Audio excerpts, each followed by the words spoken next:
America, welcome back to my channel.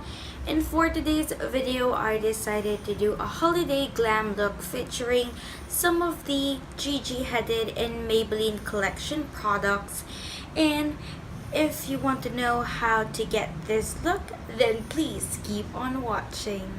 I am using the Baby Skin Pore Eraser by Maybelline, and I'm just using that to cover up my pores, and I'm also putting that on my smile lines para hindi magsettle yung foundation. Next, I'm using the Gigi Hadid and Maybelline Tinted Primer. I am using it in the shade Medium Deep, and nilalagay ko lang yan kung saan ako normally nagbo-bronze up or nagko-contour. And I will be blending that using a beauty blender. So, ayun, blend lang tayo ng blend. And it looks dark, but as you can see, once na-blend na siya, it looks like really sheer. I'm just doing that again on the other side of my face para syempre magpantay yung itsura nila. So, don't be scared with the color. Next, I'm using the Maybelline Fit Me Foundation in the shade 128. And ina-apply ko lang siya sa face ko using a beauty blender. So, ayun. We just want to blend that really well onto the skin. This foundation has medium coverage. And I love this foundation. Next, I'm using the Maybelline Fit Me Concealer in the shade Sand para lang magdagdag ng extra coverage sa under eyes natin. I'm also going to use that on my nose, on my chin, and on my forehead. And ginamit ko na rin siya as an eye primer. And I will just be blending the concealer on my eye using my fingers. I'm just blending it really well. And then blending the other concealers with my beauty blender. We just wanna blend that well para magmukhang natural naman yung pagka-highlight ng face natin. Now, to even add some highlight, I'm going to use the lighter concealer shade on the Gigi Hadid palette, and I will just be patting that on the same area as well where I did put my concealer. So, just to add some brightness and highlight. And, ito kasing concealer na to, ano lang siya sheer lang yung coverage niya. So, maganda lang talaga siya pang highlight ng areas ng face. So, I'm just blending that out with a beauty blender. Next, I'm using the Gigi Hadid and Maybelline Liquid Strobe in the shade Cool. And I'm just dotting that on my face kung saan ako normaling naglalagay ng highlight, and I'm just blending that out with a beauty blender, of course, just to make it more natural and parang glow from within, kaya beauty blender yung ginamit natin. Next, I'm using the Coty Airspun Loose Face Powder. This is the extra translucent setting powder, and I am just going to set my face with that, and I will be baking as well para siguradong magtagal tong holiday glam na to sa mukha natin para hindi siya agad mahulas, kasi paano ba naman kung magpa-party kayo, diba? Ayaw nyo naman siyang mahulas, so magbe-bake tayo. And I'm also using that to set my concealer in my eye. Next, I'm using the Gigi Hadid and Maybelline Eyebrow Pencil. And i-fill in ko lang yung brows ko. I-define ko lang sila. So, ang ginagawa ko lang is outline, and then saka ko i-fill in. And then, I'm using a spoolie, a separate spoolie, para i-brush yung brows ko, para mag-blend yung color ng brow pencil sa brows ko. So, ayun, i-spoolie nyo lang para mag-blend and mukhang mas natural yung kilay.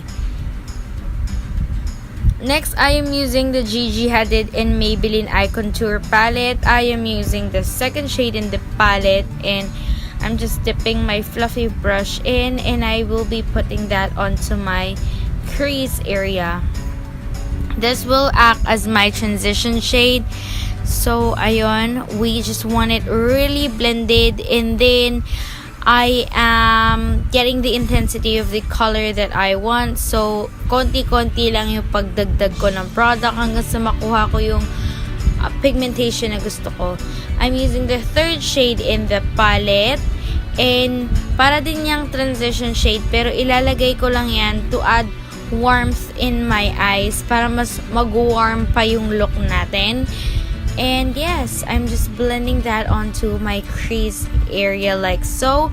I'm also using a fluffy brush and I'm just blending that. Next, I'm taking this darker shade from the Gigi Hadid and Maybelline eye palette. And I'm just putting that on my outer V and I am dragging that onto my crease as well. I'm making this a haloed look. So, simula sa outer corners hanggang sa inner corners, i-blend natin ng mabuti yan kasi nga halo look yung ini-aim natin today. So, yes, I'm just packing the color in, building the color, the intensity that I want it to be. And of course, I'm using blending brushes to blend out the edges para hindi siya harsh. Next, I'm taking this golden shade from the Gigi Hadid and Maybelline eye palette in the shade Warm. And I'm just patting that onto my eyes. So, I'm not using a wet brush here. Dry brush lang to. And I'm just packing the color. Next, I'm taking the first shade on the eye contour palette. And I'm putting that under my brow bone to give a lift on my brows. Next, I am taking the highlight shade from the eye palette and I'm highlighting my inner corners just to give it some pop.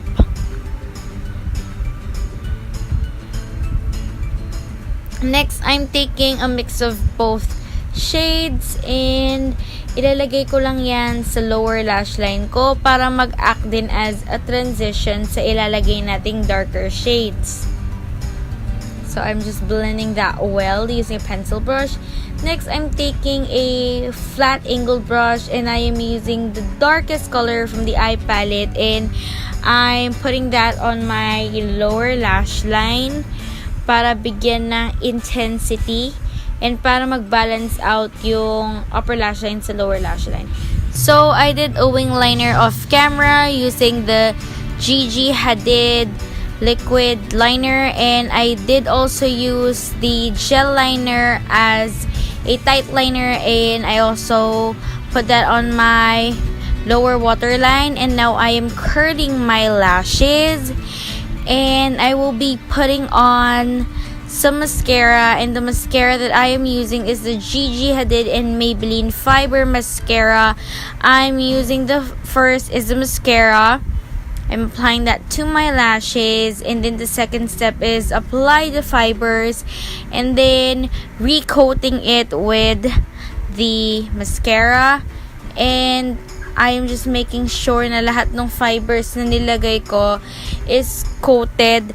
This mascara is good if you do not have a liner. Maganda siyang tingnan sa mata but since we have liners or we use eyeliner, I did pop on some lashes para mas maging dramatic yung look, mas glam, and then I also popped on the mascara on my lower lash line. I am just removing the excess powder on my face with a fluffy brush and yeah.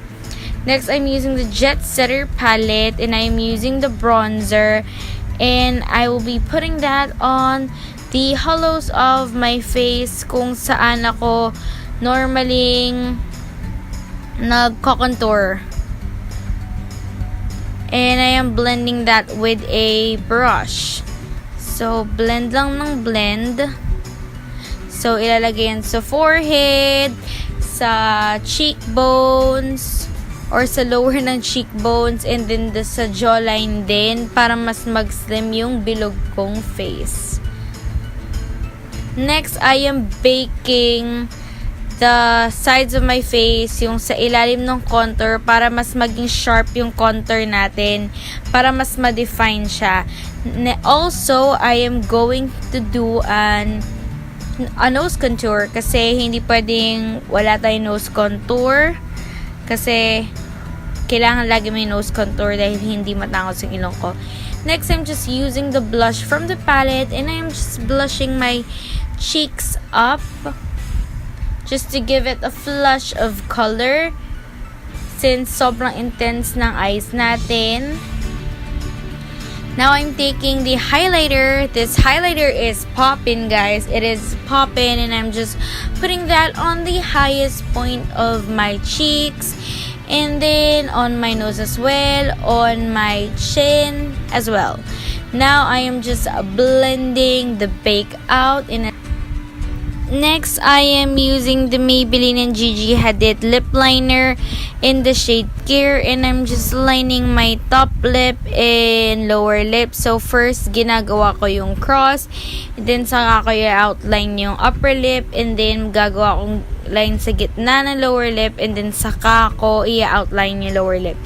Next, I am using the Gigi Hadid and Maybelline matte lipstick in the shade Khair as well, and I'm just filling in my lips. This is a beautiful, beautiful red. Bagay na bagay for Christmas. Especially, gusto natin ng classic Christmas glam look. And this red lipstick gives that all.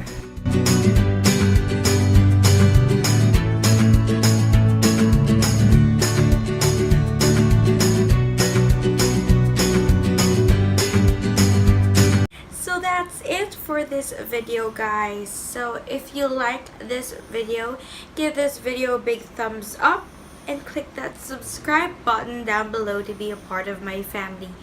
Thank you so much for watching, and I will see you in my next video. Bye, guys.